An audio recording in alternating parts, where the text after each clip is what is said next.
Okay. Welcome to the ecoChristian podcast. We're exploring what it means to be Christian on planet Earth. I'm your host, Caleb Cray Haynes.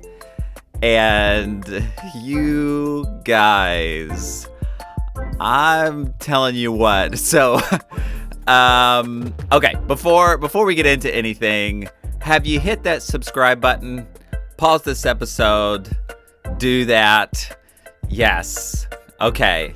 So I just had to share about one of my most crowning achievements that's just been so fun because recently in a situation where I was advocating for the importance of the church addressing climate change and things like that, I was quote unquote trolled by, I guess that's the term. I don't know. I feel like that's the internet word for this, by a person who generously gave me the title of, quote, a West Coast liberal who is worried about light bulb disposal.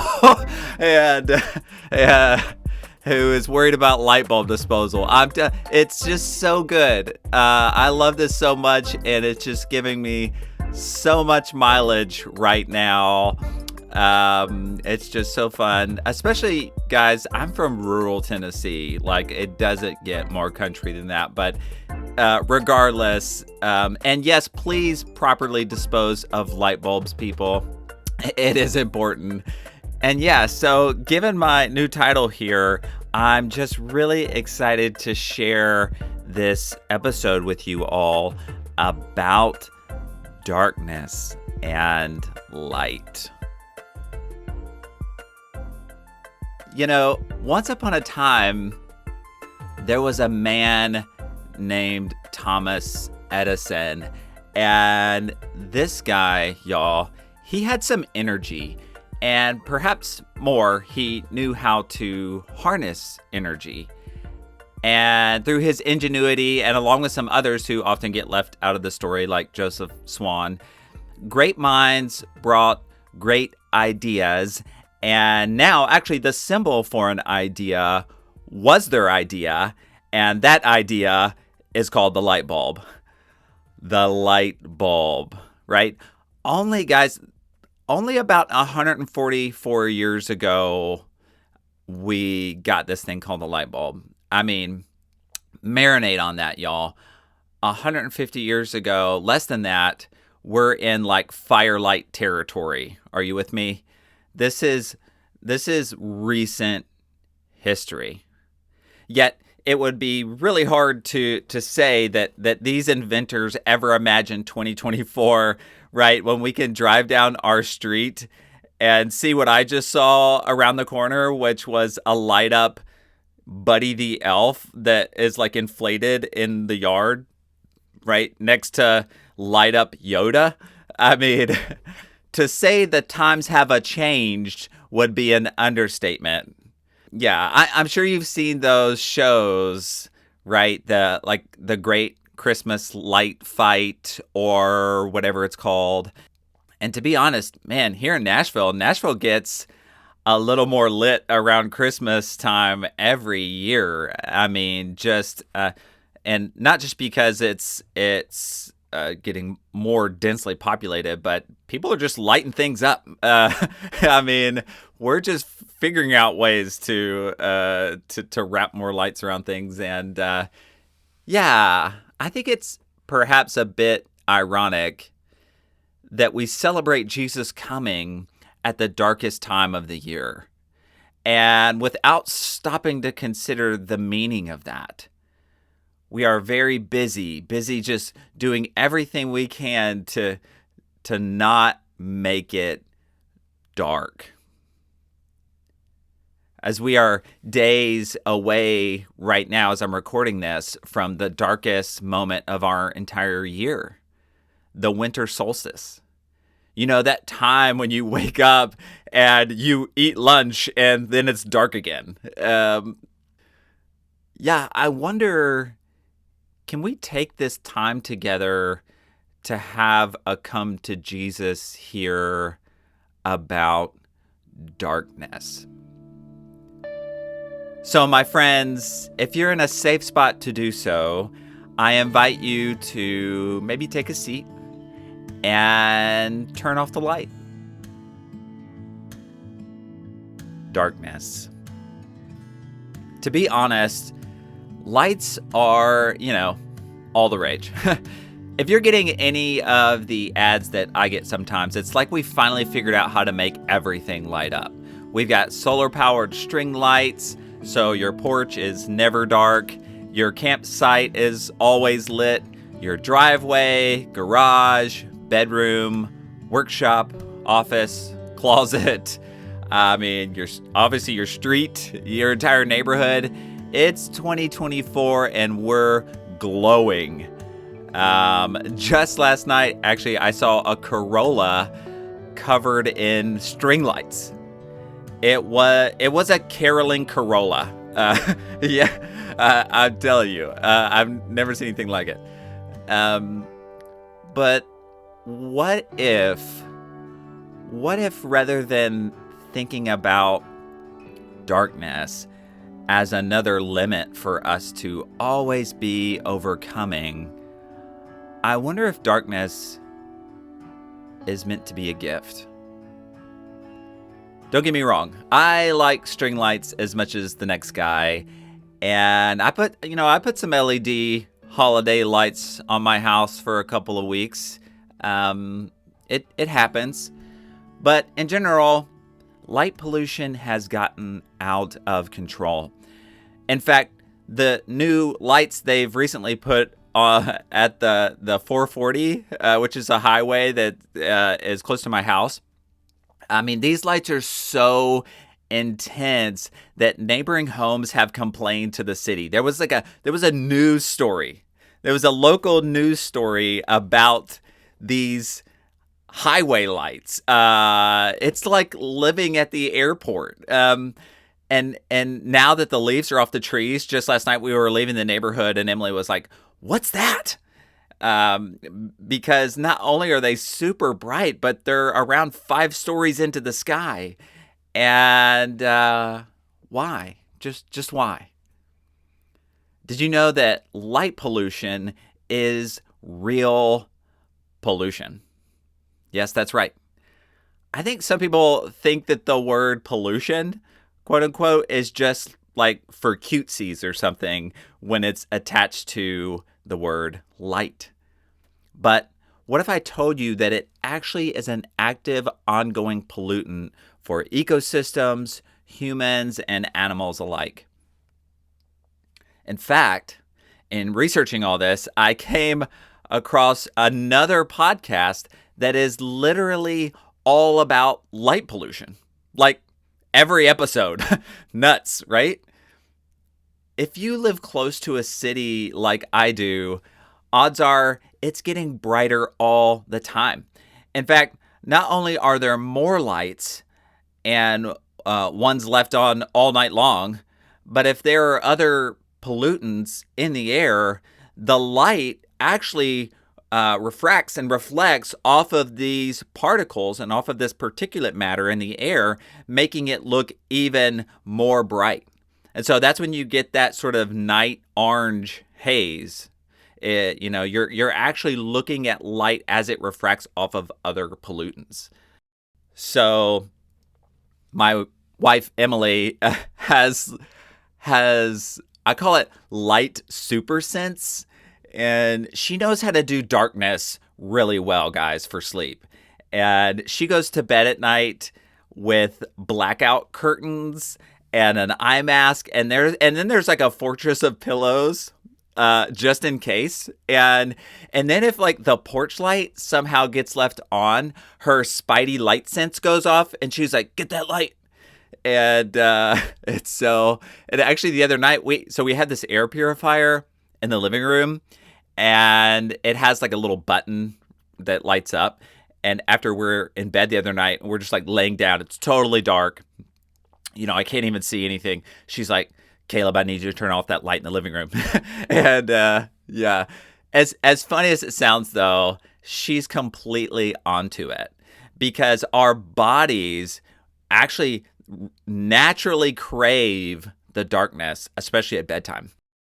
So what we find is our bodies are so closely linked with the light and the dark cycles that it messes with our circadian rhythms. You see, our bodies naturally want to sync up with the rhythms of darkness and light.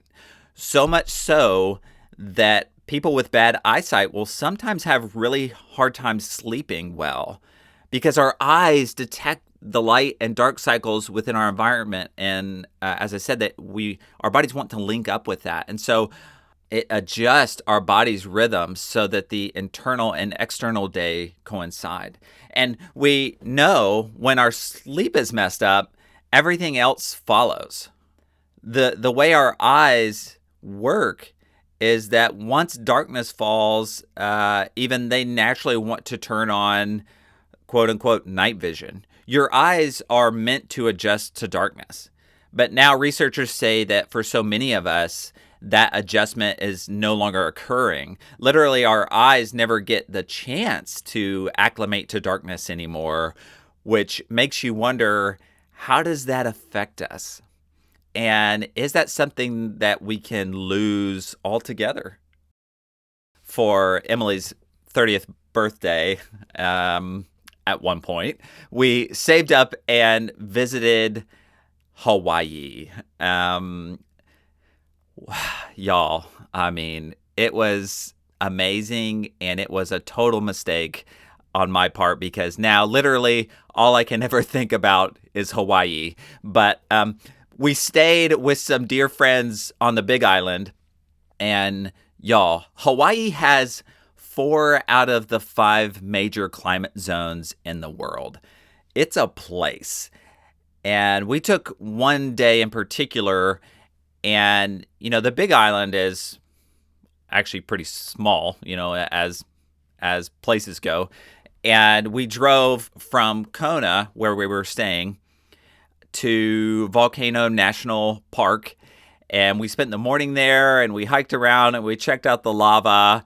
We got back in our Mustang convertible, because if you're going to rent a car, and we drove and had dinner in Hilo, if you know anything about Big Island geography. And then we drove after that, as the sun was setting, to visit Mauna Kea to see the stars. So Mauna Kea is technically the tallest mountain in the world. Not Everest, but it has to do with sea level, because the catch is, so it's a dormant shield volcano with its base about 6,000 meters. That's over 19,000 feet below the surface of the Pacific Ocean. So in other words, more than half of that mountain is submerged. And it has snow-capped peaks standing at around 13,796 feet high. So which are at odds with its tropical and beach-like climate down at its base. And so, anyway, at the top of this mountain, there are these astronomy towers, and astronomers from around the world live and study on its slopes, and it's just kind of one of the places to see stars.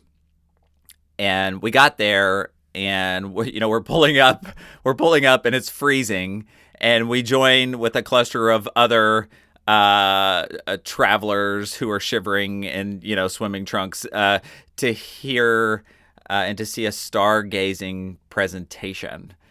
And and at one point there's kind of like a shop, and there's a cocoa situation because it's cold and we're all unprepared for it. But at one point they turn off all the lights, and it gets dark. And it takes you a minute because, again, your eyes are doing their thing.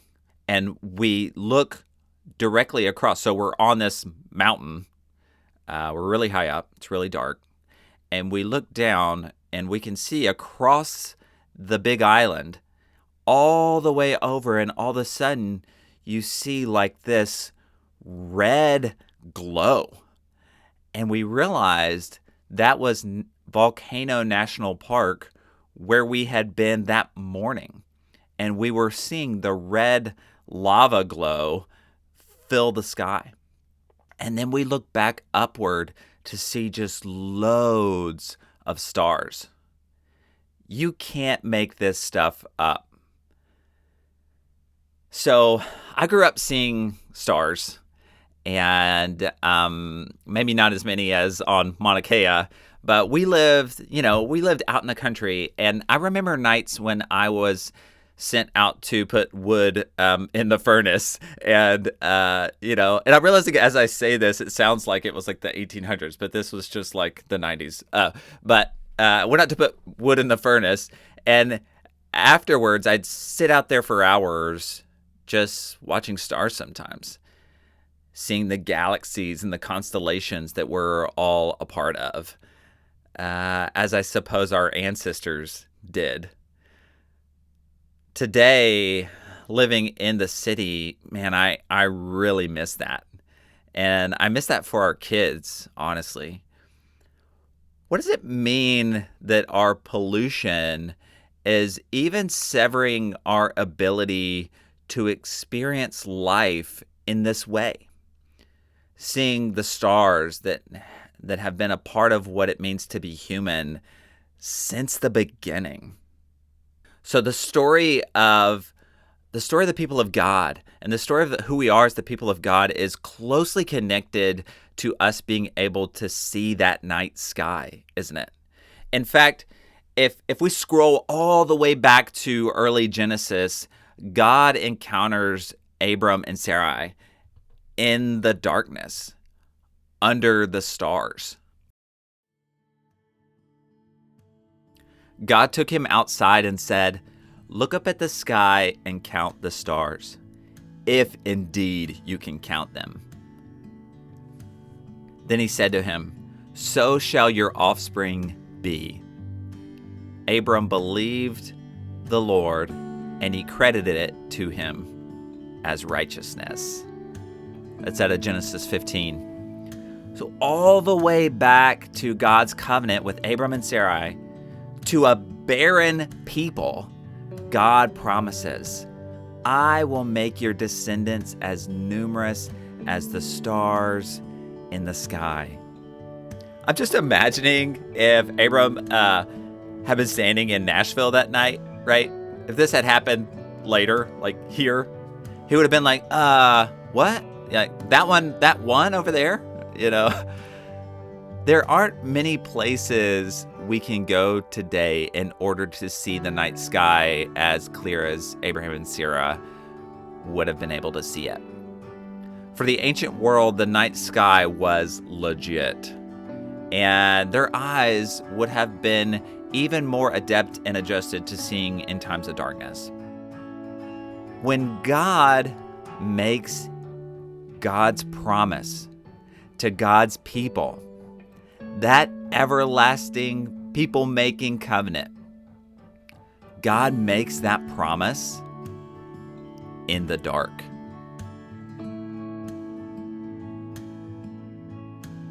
Today, we know that light pollution has been found to curb melatonin production in humans. And so this happens even at low levels. Like, not only is our sleep impacted, but our immune health and our response to stress. Some are even studying the links between the way this melatonin disruption due to light pollution is connected to the risk of hormone-related cancers. And there's actually more and more about this out there now. Also, it may increase your risk of diabetes and heart disease. We're talking about light pollution, friends.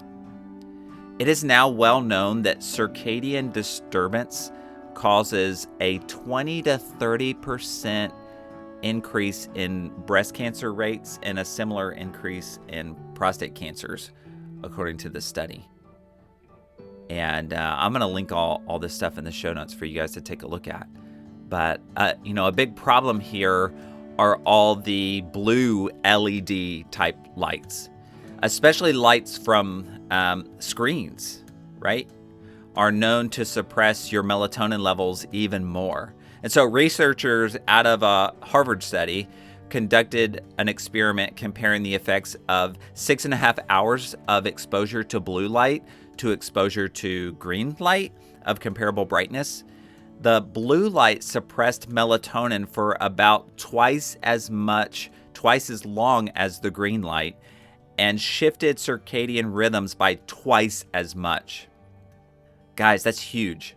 So falling asleep on that couch in front of the screen, watching Downton Abbey every night, actually isn't doing you any favors. It's just making you feel crummy, obviously, but more than that, could actually be taking its toll on your body.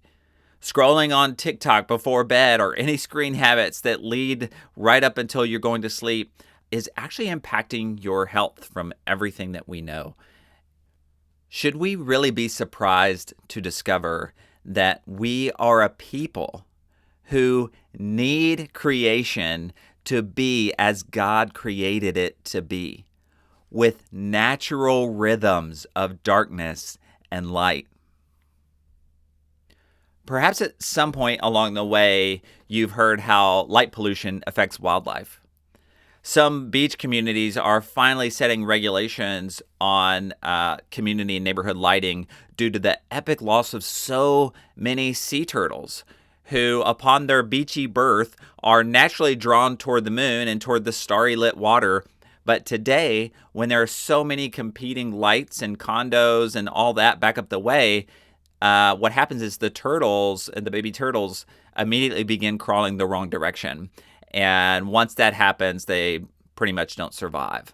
There are other studies on the effects on this for nocturnal animals. Bats, for instance, are meant to hunt at night and actively avoid illuminated areas. And so light obscures their ability to hunt at night like they're meant to do. And then in the daytime, we complain about all the mosquito problems, right? It's like, where are the bats? We also know that multiple times a year, light pollution impacts bird migrations. Birds will actually dive bomb into lit windows. I've seen this. I've seen this myself multiple times, y'all. This is wild. About 1 billion birds a year, just in the United States, die from this, where there's a light in a window and a bird just boom. Others have researched the reproductive cycle of wallabies. So that's a sentence you don't get to say often, so I'm going to repeat that.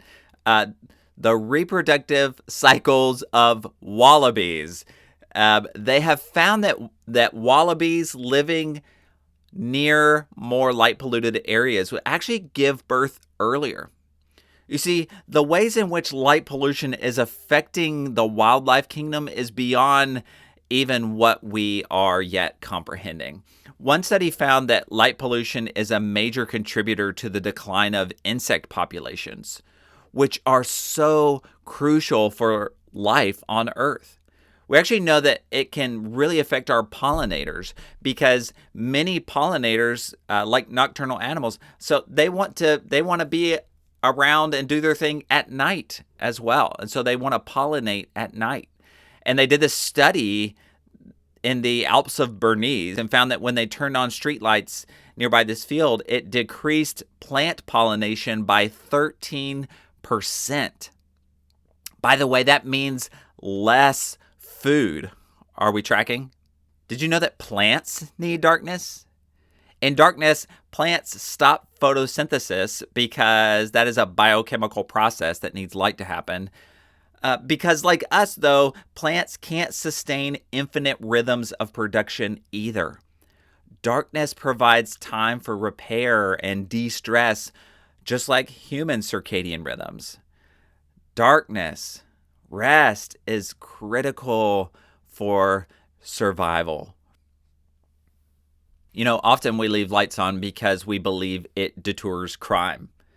There was a 2015 study that was published, and it found that street lights in this location didn't prevent accidents or crime, but it did cost a lot of people money.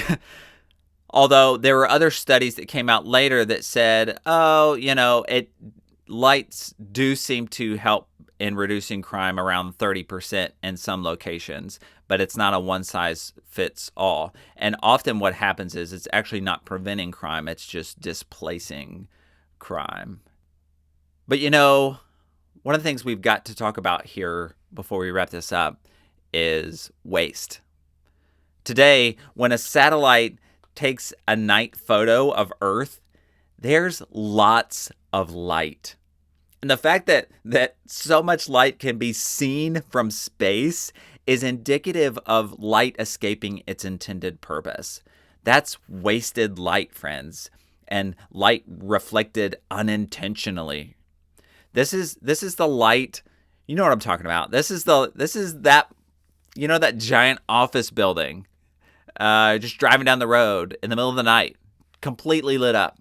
This is the parking garage at 2 a.m. This is your neighbor's porch light coming in your bedroom window. That's called light trespass.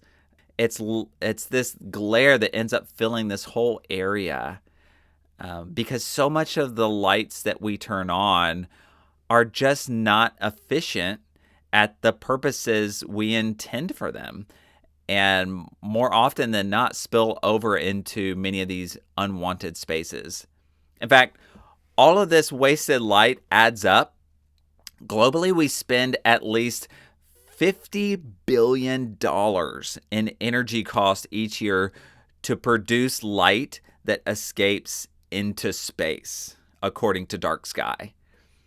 And according to a 2022 study, light pollution around the world represents over 246,000 gigawatt hours of energy, which represents 1% of global emissions, or 38 million road trip miles, if you want to add it up that way.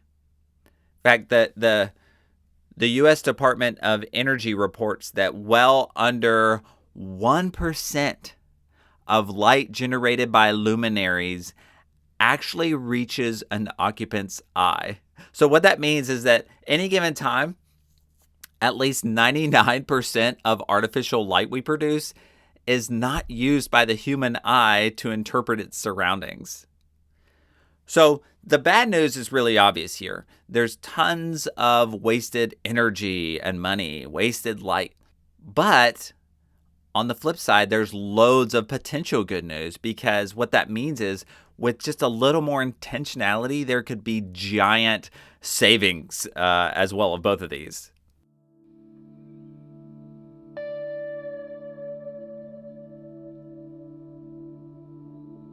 Friends, it's Advent. And on the winter solstice in just a few days, we'll be in the darkest moment of our whole year, with the least bit of light.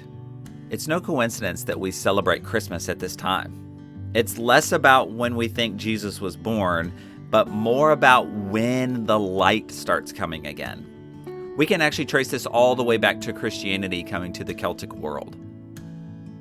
I wonder, is it any coincidence that the biblical promise that comes to Abram and Sarai under the stars all those generations ago finds us again under the stars as we approach the birth of Jesus, the incarnation of God on earth?